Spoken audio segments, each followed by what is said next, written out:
អូនសូមបង្ហាញពីរបៀបដក admin អូខេបងអញ្ចឹងចាំផ្លេចចូលមើលវីដេអូនេះដល់ចប់ទាំងអស់គ្នាណាយើងចូលមកក្នុង page របស់យើងមករួចហើយយើងចុចនៅកន្លែងនេះទាំងព័ត៌មានអាជីពរបស់យើងហ្នឹងរួចហើយយើងអូសចុះមកក្រោមរកពាក្យថាឧបករណ៍យើងចុចពីលើពាក្យឧបករណ៍ហ្នឹងមករួចហើយយើងអូសចុះមកក្រោមទៀតនេះបងប្អូនទាំងអស់គ្នាចុចកន្លែងនេះក៏បានដែរណាការចូលប្រើទំព័រនេះប៉ុន្តែរបស់ខ្ញុំវារៀង slow សិបាចុចកន្លែងហ្នឹងអត់ដើរអញ្ចឹងកន្លែងហ្នឹងអត់ដើរយើងអាចចុចមកក្រោមបាននេះការណែនាំទំព័រចុចពីលើហ្នឹងមករួចហើយយើងអូសចុះមកក្រោមយើងរកពាក្យថាគ្រប់គ្រងអ្នកគ្រប់គ្រងអញ្ចឹងចុចពាក្យហ្នឹងមកយើងនឹងឃើញនេះเพจរបស់យើងហ្នឹងគឺយើងមាន admin 2នៅក្នុងហ្នឹងអញ្ចឹងយើងចង់ទាញ admin ចេញមួយអញ្ចឹងយើងចុចមកនេះ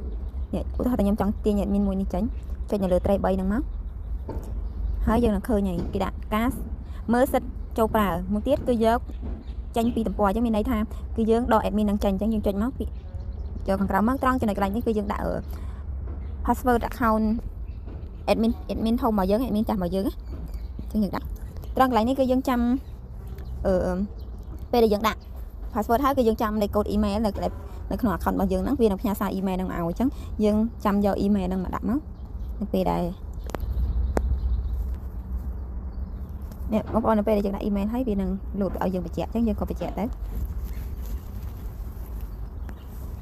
អូខេរួចរាល់ហើយការដក admin របស់យើងនេះរួចរាល់ទាំងអស់យើងដកបានដក admin នឹងចេញបានហើយបងប្អូនទាំងអស់គ្នាអរគុណច្រើនសម្រាប់ការឆ្លងរាប់អានបងប្អូនសម្រាប់វីដេអូនេះគឺមានតែប៉ុណ្្នឹងឯងសម្រាប់បងដែលចង់ឲ្យខ្ញុំធ្វើជាវីដេអូចែករំលែកពីអ្វីមួយឬក៏ចង់មានសំណួរអ្វីចង់សួរអាច comment នៅខាងក្រោមបានណាអរគុណច្រើនសម្រាប់ការឆ្លងរាប់អានជូនពរ